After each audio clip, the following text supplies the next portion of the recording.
နေ့ရွာမှာလေကိုနောင်ကိုင်ပန်းနောင်ကိုင်းဆိုပြီးတော့ကျမကိုနမစင်းတက်ပြီးတော့ဖိတ်လို့ကျမသွားခဲ့ဟိုလဲရောက်လဲရောက်ရောကျမကိုဘသူမှအဖက်မလုပ်ရှင်တဲ့အကြည့်မျိုးနဲ့ကြည်ကြရလေတကယ်ကြလဲကြောက်ရောနမစင်းနဲ့ရွေးဖိတ်ထားတယ်ကျမကမပါပဲနဲ့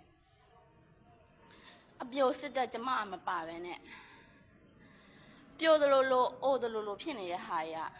ထိတ်ဆုံးကပါသွားကြတယ်ဘာကြောင့်လဲဆိုတော့ဒီဥစ္စာရရွာမှာမမျှတမှုတွေပေါ့နော်ပြောရမယ်ဆိုလို့ရှင်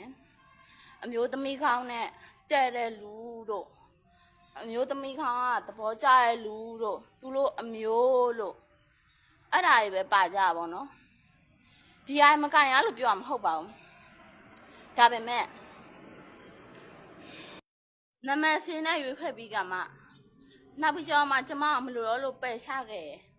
လို့သုံးလောက်ခဲ့ဆိုတဲ့ဟာမျိုးကြီးကတော့ကျမမခံချင်ဘူးလေ